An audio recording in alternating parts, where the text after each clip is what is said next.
Cake দিয়ে খাচ্ছি Maggi, এখন আমি খাবো। এই দেখো কেকগুলো উঠায়।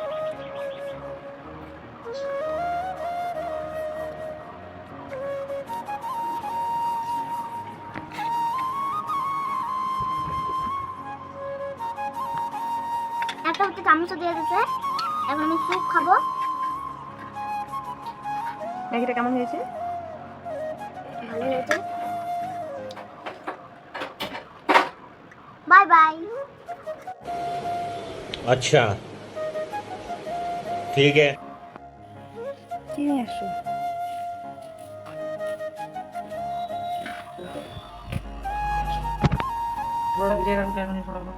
বাসন মাজতেছি, তুমি এখানে ইয়ে করো, আমি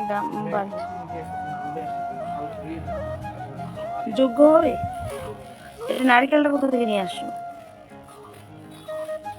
ও, আমি এটার জন্য ফোন করতে চাইছিলাম, বুঝলেন? পুজোর সমস্ত সামগ্রী রয়েছে।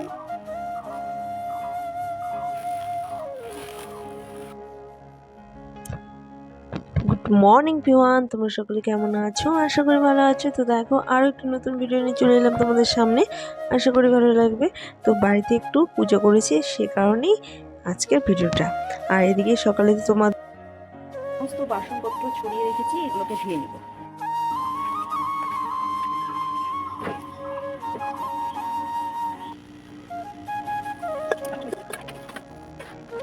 তো এদিকে দেখো বাসন মেজে নিচ্ছি।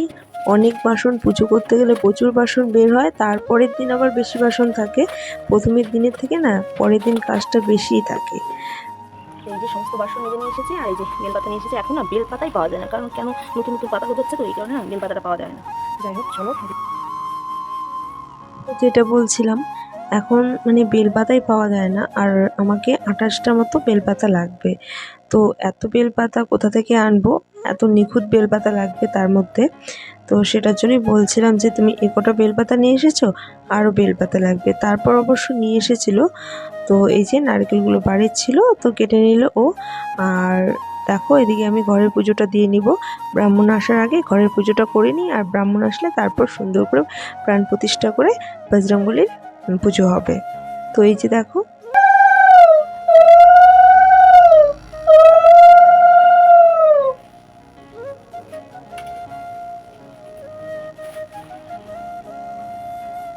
এদিকে সুন্দর করে সাজিয়ে নিচ্ছে মন্দিরটা একটু ফুল দিয়ে। আর কি বলতো, আমি না কালকে তোমাদের সাথে ভিডিও শেয়ার করতে পারিনি, এই কারণে শরীরটা প্রচণ্ড খারাপ ছিল।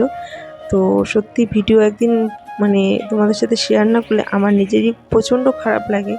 তার মধ্যে তোমরা যারা আমার ভিডিও রেগুলার দেখো তাদেরও খারাপ লাগে যে একদিন ভিডিওটা না দেখলে, সেটা বুঝতেই পারি। আর এই যে দেখো ব্রাহ্মণ মশাই চলে এসেছে। এসে উনি ওই পতাকার আর কি যে বাঁশের মধ্যে সুন্দর করে ঝুলাতে হয় সেটা করছে। আর এদিকে আমি ফলটাকে কেটে নিচ্ছি। আগে থেকেই ফলটা কেটে রাখলে ভালো হতো, কিন্তু ব্রাহ্মণ মশাইকে ফোন করেছিলাম, বলেছিল যে 1 ঘন্টার মতো সময় লাগবে। তো সেই কারণে একটু লেটেই কাটছি। এইভাবে তো কি ওদিকে চলেও এসেছে। বাঁধতে হয়? তো এসেই তো এই যে সুন্দর করে রশি দিয়ে বেঁধে নিচ্ছে। জুতোটা এদিকে খুলো, মেয়ে স্কুল মোজাটা থেকে খুলো। চলে এসেছে। আর এইদিকে দেখো ওখানে মানে বাসটাকে এখানে পোতা হবে, তো এটাকে গর্ত করে নিল। এবারে এখানে সুন্দর করে মন্ত্র বলে বাসটাকে পুঁতে দেওয়া হলো। তারপর এখানে মাটি দেওয়া হলো, মানে ও দিল আমিও দিলাম, যেটা ব্রাহ্মণ বললেন, আর কিছু মন্ত্র ছিল বললেন।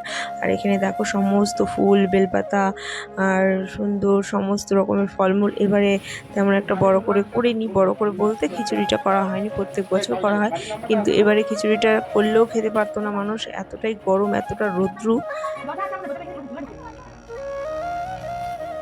তো এই যে দেখো আমি রেডি হয়ে গেছি, শাড়ি পরেছি, আর এই যে বর পরেছে ধুতি আর গেঞ্জি, কারণ পুজো দিব, তো মানে পুজো না ধুতিটা পরে দিলেই ভালো। তো এদিকে একটা স্বস্তিক চিহ্ন দুটো আঁকিয়ে নিল। এদিকে ব্রাহ্মণ মশাই পুজোতে বসে পড়েছে, আর আমার সব কিছু জোগাড় যন্ত্রণা হয়ে গেছে সুন্দর মতো।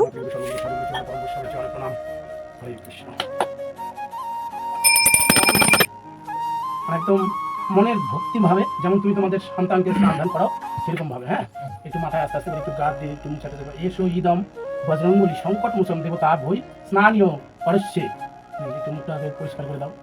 ধরে নাও আগে।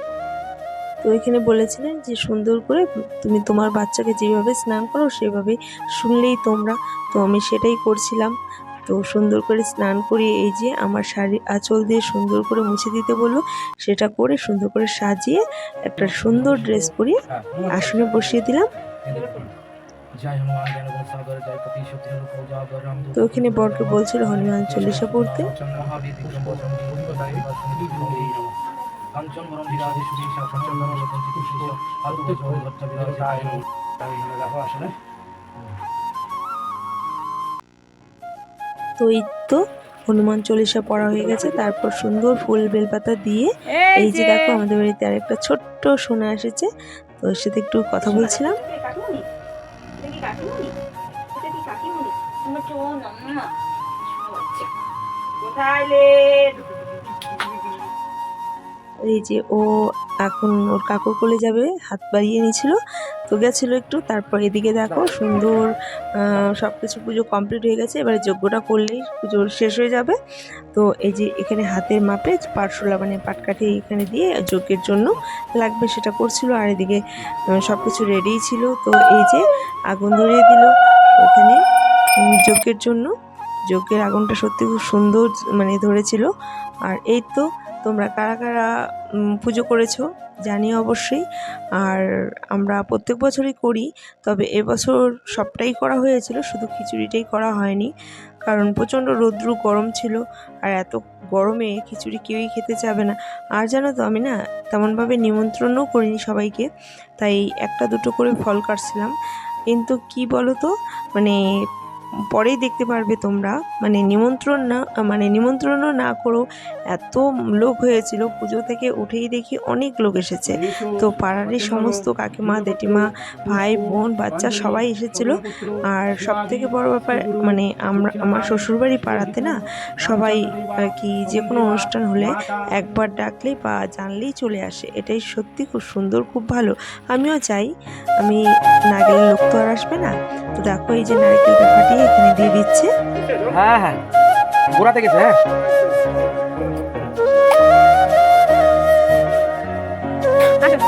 তো এই যে এটা আমার কাকিমা শাশুড়ি, সবার প্রথমে কাকিমা শাশুড়ি এসেছিল, তো বলছিলাম তুমি প্রথম অতিথি। আর এই যে দেখো সবাই প্রসাদ নিচ্ছে, তো আমি এখানে প্রসাদ বেরিয়ে দিচ্ছি আর শাশুড়ি বিতরণ করছে, আর অনেক লোক হয়েছিল। তো এই যে এখন বাজে তোমার 5:30টার মতো বাজে, কিন্তু সন্ধ্যা ঘনিয়ে এসেছে, তবুও অনেক লোক ছিল। তো এই যে পুজো আমার শেষ হয়ে গেছে, এখন সবাইকে প্রসাদ বিতরণ করছি, তারপর আমি নিজেও একটুখানি নিয়ে নিব। তো এই যে দেখো খুব ভালো লেগেছে আর কি, সুন্দর মানে কাউকে না বলাতেও যে সুন্দর সবাই এসেছে, এটাতেই আমি অনেক আনন্দিত খুশি পেয়েছি।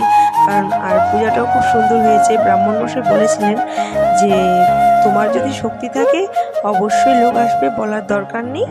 তো এটাই ছিল আজকের ভিডিও। বন্ধুরা ভালো থেকো, বাই বাই।